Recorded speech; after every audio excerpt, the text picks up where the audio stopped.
সরাসরি প্রশ্নোত্তরে চলে যাচ্ছি। প্রথম প্রশ্ন, আমাদের সমাজে কিছু হালাল পেশার মানুষকে ছোট চোখে দেখা হয় এবং তেমন মূল্যায়ন করা হয় না।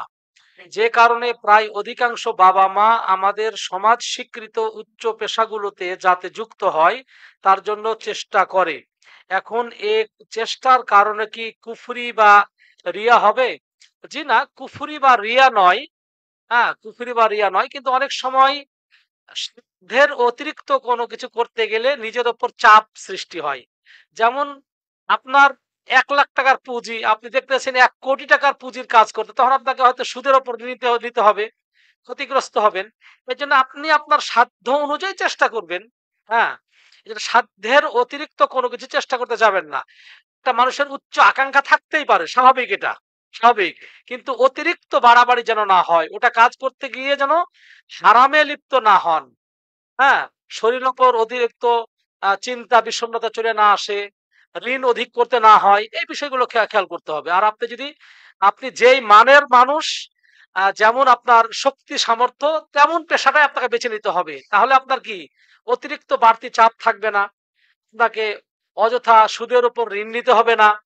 মানসিক প্রশান্তি লাভ করবেন, এই বিষয়গুলো। তবে সেটা কুফরি নয়। দ্বিতীয় প্রশ্ন,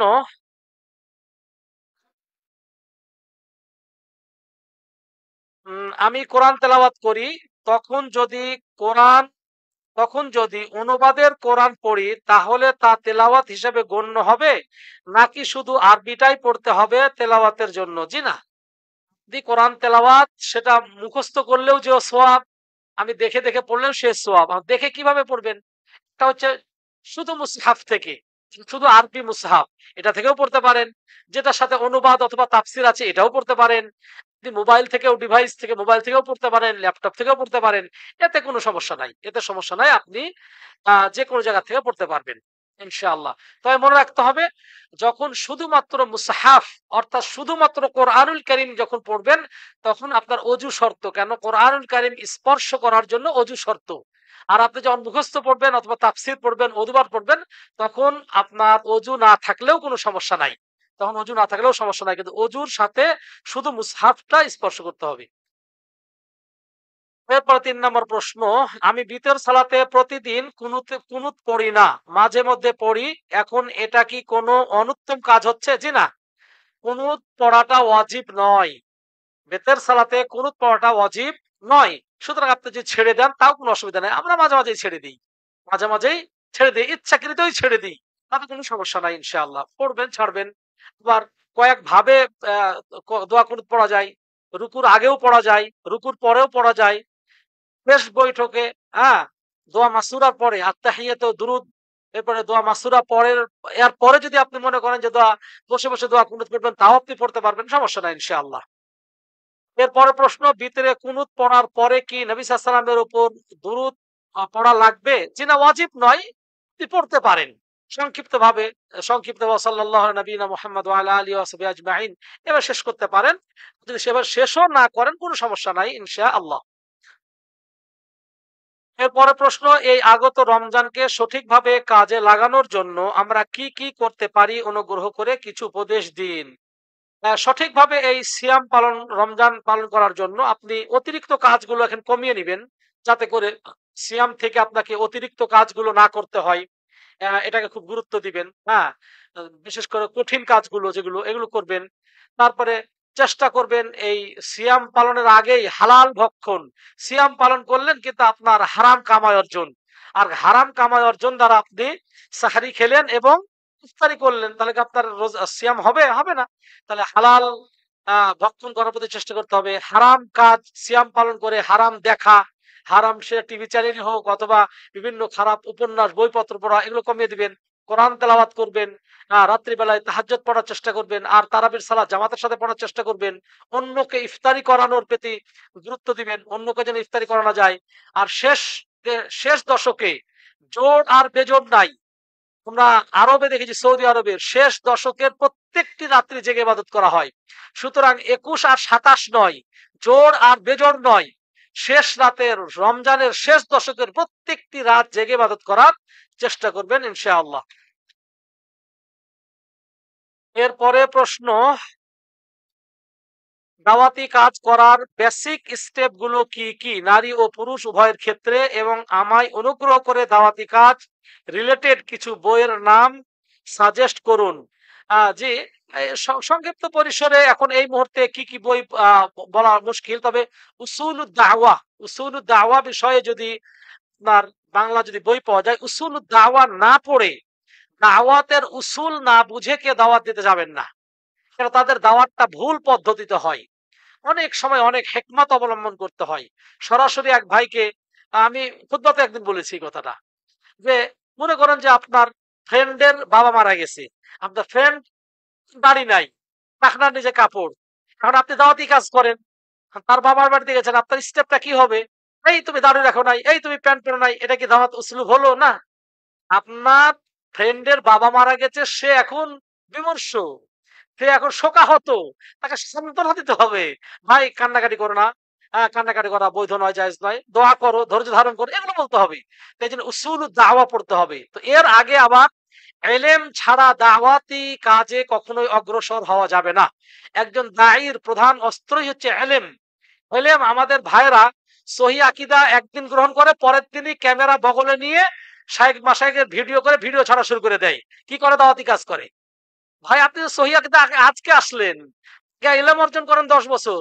আমরা 12 বছর মাদ্রাসায় পড়ে তারপরে মদিনা ভার্সিটিতে ডিপ্লোমা 1 বছর, অনার্স 4 বছর করে বাংলাদেশে আসে আবার 2 বছর মাস্টার দিয়ে এখনো ইসলামের হর্ষই শিখি নেই, কিছুই জানি না ইসলামের।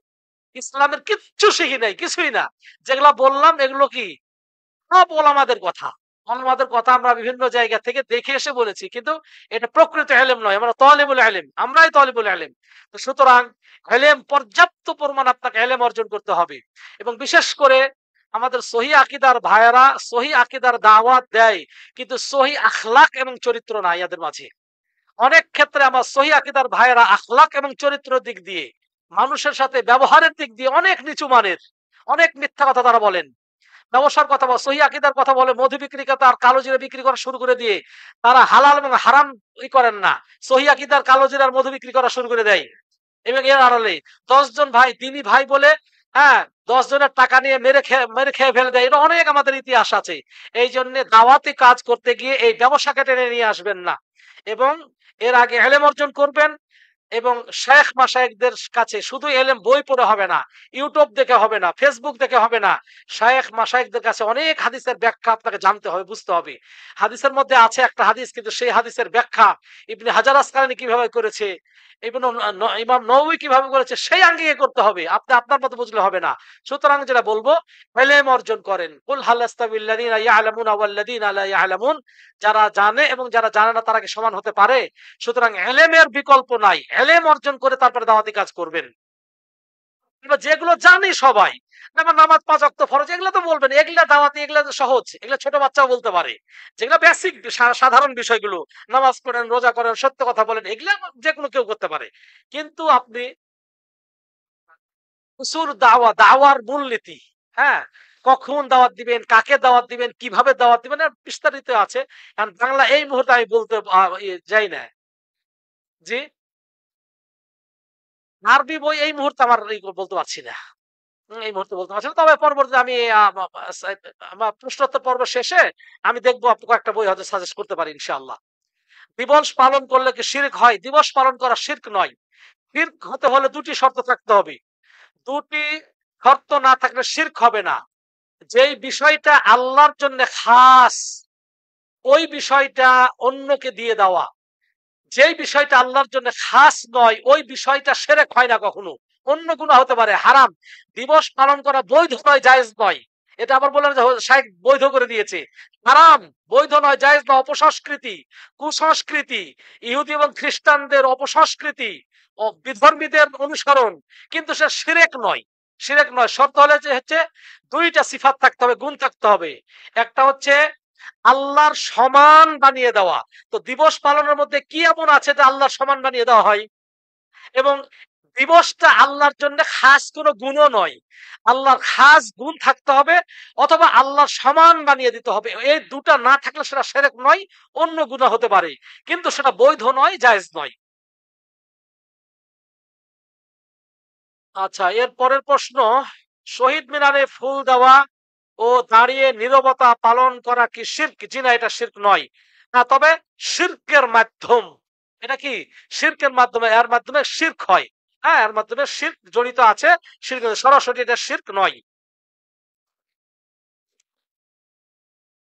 জোহরের আগের ৪ রাকাত কিভাবে পড়া উত্তম? সুন্নত ৪ রাকাত একসাথে পড়লে কি শেষের ২ রাকাতেও সূরা মিলাতে হবে? ২ রাকাত করে পড়াটাই উত্তম। যেকোনো সুন্নাত ২ রাকাত করে পড়াটাই উত্তম। তবে একসঙ্গে ৪ রাকাত পড়াও বৈধ আছে, জায়েজ রয়েছে। বিশেষ করে এশার সালাতের পরে ৪ রাকাত সুন্নত নাফিল আলাদা একটা বৈশিষ্ট্য রয়েছে। আলাদা একটা ফজিলত হাদিস রয়েছে। এশার সালাতের পরে কেউ যদি ৪ রাকাত সুন্নত পড়ে মাঝে না বসে, তাহলে একটা আলাদা একটা ফজিলত কথা বলা হয়েছে। এই মুহূর্তে মনে নাই। তবে ২ রাকাত করে পড়াটাই হচ্ছে সুন্নত। আর যদি ৪ রাকাত একসাথেও পড়েন, তাহলে ৪ রাকাতেই সূরা ফাতিহার সঙ্গে অন্য সূরা মিলাবেন। নফল সালাতে সূরা ফাতিহার সঙ্গে অন্য সূরা মিলাতে হয়। আল্লাহুম্মা বারিক লানা ফি বারিক আল্লাহুম্মা বারিক লানা ফি রাজাব ওয়া শাবানা ওয়া বাল্লিগনা রমাদান লিখতে পারেন নাই। দোয়া সহি নাকি জয়ীফ? দোয়াটি জয়ীফ, দোয়াটি সহি নয়। তবে একজন মুসলমানের আকাঙ্ক্ষা থাকবে রমজান পাবো, সিয়াম পালন করব, আকাঙ্ক্ষা বাসনা থাকবে। কিন্তু দোয়াটি যে হাদিস থেকে এসেছে এই সনদ হচ্ছে দুর্বল, সনদটা সহি নয়। এরপরে প্রশ্ন করেছে, এক্স নামের ছেলেটি ২ মাস হলো বিবাহ করেছে। বিবাহের পূর্বে তার একটি প্রেমিকা ছিল। ফ্যামিলির ইচ্ছায় সে বিয়ে করেছে, বিয়ে করেও নিয়েছে। নতুবা তার কোনো আগ্রহ ছিল না। এখন তার পূর্বের প্রেমিকা প্রতিনিয়ত তার সাথে যোগাযোগের চেষ্টা করছে। ছেলেটিও দুর্বল হয়ে পড়েছে মেয়েটির প্রতি। এখন ছেলেটির কি করণীয়? সে কিভাবে তার পূর্বের প্রেমিকা থেকে নিজেকে হেফাজত করতে পারে? হ্যাঁ, সে যেহেতু বিয়ে করে ফেলেছে, আর ওই প্রেমিকার পিছে পড়তে হবে না। প্রেম করা বৈধ নয়, জায়েজ নয়। ওটাই তো হারাম কাজ। আপনি যা করেছেন হারাম করেছেন। আর হারাম কাজের জন্য তওবা করবেন, ইস্তেগফার করবেন। তার জন্যই খুতবা দেওয়া হয়েছে। মনে করেন, সভাপতি সুদ খায়। সুদের বিরুদ্ধে ওয়াজ করে সভাপতি বসে, বসে মনে করে যে কি ব্যাপার, শাইখকে ডেকে নিয়ে আসলাম, শাইখ আমার বিরুদ্ধে খুতবা দিচ্ছে। হ্যাঁ? তো ভাই, যা হয়েছে হয়েছে, পূর্বের জন্য না জেনে করেছেন, প্রেম করেছেন। এজন্য তওবা করে ইস্তেগফার করবেন, তাকে বোঝানোর চেষ্টা করবেন, দেখো আমার বিয়ে করে ফেলেছি, আমার সংসার হয়েছে। আমার দ্বারা আর দ্বিতীয় বিয়ে করা সম্ভব নয়। আর যদি আপনার শারীরিক এবং অর্থনৈতিক যদি স্বাবলম্বী হন, আ যদি আপনি আরেকটি বিয়ে করতে পারেন, করবেন, সেটাও বৈধ, জায়েজ। কিন্তু লুকিয়ে, লুকিয়ে, চুটিয়ে, চুটিয়ে প্রেম করবেন না। এবং সাথে প্রেমের সাথে আরেকটা কি বলে, নিজের স্ত্রী রেখে অন্য স্ত্রীর সঙ্গে কথোপকথন, প্রেম করাটাকে কি বলে? পরকীয়া। এই পরকীয়ায় জড়াবেন না। এতে করে আপনার সংসার জীবনে অশান্তি নেমে আসবে। না, স্বামী স্ত্রীর মাঝে যদি ভুল সৃষ্টি হয়, এটা তৃতীয় কোনো পক্ষ কখনো সংশোধন করে দিতে পারবে না। একবার যদি স্বামী স্ত্রীর মাঝে ভুল বোঝাবুঝি হয়, একজন আরেকজনকে সন্দেহ করে, পৃথিবীর কোনো মানুষ, কোনো আইন, কেউ আর তাদের মাঝে ভালোবাসা সৃষ্টি করতে পারবে না।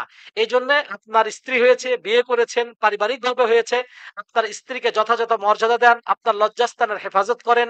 নবী মুহাম্মদুর রাসূলুল্লাহ সাল্লাল্লাহু আলাইহি ওয়াসাল্লাম বললেন, যে ব্যক্তি তার মুখের হেফাজত করবে এবং লজ্জাস্থানের হেফাজত করবে, আমি তার জান্নাতের জামিনদার হয়ে গেলাম। সুতরাং তার সঙ্গে সম্পর্ক ছেদ করে তাকে বুঝাতে পারেন যে আমার বিয়ে হয়েছে, তুমি আর এই করো না, তো তওবা করো, ইস্তেগফার করো, আমরা যা করেছি ভুল করেছি। তুমিও ভালো হয়ে যাও, সালাত আদায় করো। এরপরে তোমার বাপ মা যেখানে দিয়ে দেখে শুনে বিয়ে দিবে, সেখানে তুমি পারলে আপনি হেল্প করতে পারেন, যে একজন ভালো সুপাত্র একজন তার জন্য নির্বাচন করতে পারেন। কিন্তু তার সঙ্গে কথোপকথন কোনো সম্পর্ক রাখবেন না। আল্লাহ হেফাজত করুক। এর পরের প্রশ্ন অনেকগুলো এসেছে। উট কুরবানির কথা, এটি ওয়াক্তের সাথে সম্পর্কিত? আল্লাহু আ'লাম। বলা হচ্ছে প্রথম ওয়াক্ত। তো প্রথম ওয়াক্ত কয়টা থেকে কয়টা পর্যন্ত কেউ জানে না। মানে সালাতে আপনি প্রথম অবস্থায় আসবেন, প্রথম অবস্থায়। এটা আছে, গোপন আছে। এটা গোপন আছে কখন? হ্যাঁ? তো প্রথম পর্যায়ে সাহাবায়ে কেরাম জুমার দিনে নাস্তা না করেই তারা এই উটের কুরবানির করার সওয়াব নেওয়ার জন্য নাস্তা না করে চলে আসতেন। এক হাদিসে রয়েছে, উম্মে সুলাইম রাদিয়াল্লাহু তাআলা আনহা, এই যে মোটা একটা প্রকার ঘাস পাওয়া যায় না? এই ঘাস রান্না করতেন খাওয়ার জন্য। তো সবাই জানে উম্মে সুলাইম তো রান্না করবে। সুতরাং তারা না খেয়েই জুমার নামাজে চলে আসতেন। মানে নাস্তাও করতেন না সওয়াবের জন্য। তাহলে তো কত ভোরে আসতেন। যত সকালে আসতে পারেন, সবার আগে আসতে পারলে আরো ভালো। ১ম কাতারে যে ব্যক্তি সালাত আদায় করে ফেরেশতারা তার জন্যে ইস্তিগফার করতে থাকে। যে ব্যক্তি নামাজে ১ম কাতারে শামিল হয় ফেরেশতারা তার জন্য দোয়া করতে থাকে। আপনি সেইটা পাবেন আর উট কোরবানির সওয়াবও পাবেন। এরপর আরেকটা প্রশ্ন করেছে, আমাকে একজন জানিয়েছেন জামাতে ইমামের ঠিক পেছনে আমাদের দাঁড়াতে হয়। আমার প্রশ্ন, ওলামা কারা? ঠিক পিছনে এই জায়গাটি কার জন্য নির্ধারিত? কার জন্য নির্ধারিত না, যে আসবে তার জন্য নির্ধারিত। হ্যাঁ, নির্দিষ্ট করে ইমামের পিছনে নির্দিষ্ট করে জায়নামাজ রাখা, যে সভাপতির জন্যে, ক্যাশিয়ারের জন্যে, মসজিদ দাতার জন্যে নির্ধারিত করা নাজায়েজ, হারাম। মসজিদে কোনো জায়গা নির্ধারিত করা যাবে না। এটা ঘর তো আমার না, লিল্লাহ। কি জন্য মসজিদকে বলা হয় বাইতুল্লাহ, আল্লাহর ঘর। এই জন্য ওয়াকফ করে দিতে হয়, এর কোনো মালিক নাই। এটা আল্লাহর জন্য, আল্লাহর ঘর। সুতরাং আল্লাহর ঘরে আপনি জায়গা নির্ধারণ করবেন কেন? বৈধ নয়, জায়েজ নয়। হ্যাঁ, বৈধ নয়, জায়েজ নয়। হ্যাঁ, একজন কেউ যদি আগে এসে বসে সুন্নত পড়ে কোনো কারণে হয়তো পেশাব গেল, কোনো কাজে গেল, তাহলে ওই জায়গার হকদার তিনি। যেহেতু আগে এসেছেন তিনি। কিন্তু কোনো কারণে তিনি বাইরে গেছেন, আমার প্রয়োজন হয়ে গেছে। ১ম এ যিনি এসে যে জায়গায় বসবেন, ওই জায়গাতে আবার হয়তো কোনো কাজে বেরিয়ে গিয়ে ওই জায়গারই হকদার।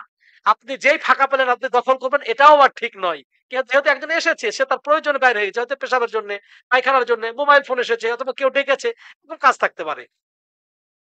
এরপরে সর্বশেষ আরো প্রশ্ন আছে। একাধিক প্রশ্ন একজনে না দেওয়াই ভালো। সর্বশেষ প্রশ্ন, জামাতে যদি কয়েক রাকাত ছুটে যায় তাহলে জামাত শেষে কিভাবে সালাত শেষ করব? যেখানে শেষ করেছি সেখান থেকে, না শুরু থেকে সূরা ফাতিহার সাথে অন্য সূরা পড়তে হবে? এককভাবে আপনি কোন রাকাত ধরেছেন। সালাত যদি ৪ রাকাত বিশিষ্ট হয়, আপনি যদি পরের ২ রেকাত পান, পরের ২ রেকাত ছুটে গেছে, তাহলে এই ইমাম সাহেবের ৩য় এবং ৪র্থ রাকাত আপনার ১ম এবং ২য় রাকাত। সুতরাং ইমাম সাহেব সালাম ফিরালে উঠে যে ২ রেকাত পড়বেন, ওই ২ রাকাতে সূরা ফাতিহার সঙ্গে অন্য সূরা ফিলাতে হবে না। এবং আপনি যদি রুকু পেয়ে যান, যদি আপনি সালাতের ইমাম সাহেব শুরু করে দেওয়ার পরে আসেন, আর আপনি যদি ধীরস্থির ভাবে রুকু পেয়ে যান, তাহলে ওই রাকাতটি গণনা হবে, গণনা করবেন। আর যদি রুকু ছুটে যায়, রুকুর পরবর্তী যে কোনো অবস্থায়, হ্যাঁ, সেটা সিজদার অবস্থা হতে পারে, তাশাহুদের অবস্থা হয়, তাহলে রাকাত গণনা হবে না, তাহলে রাকাত গণনা হবে না। এই ছিল আজকে প্রশ্ন উত্তর।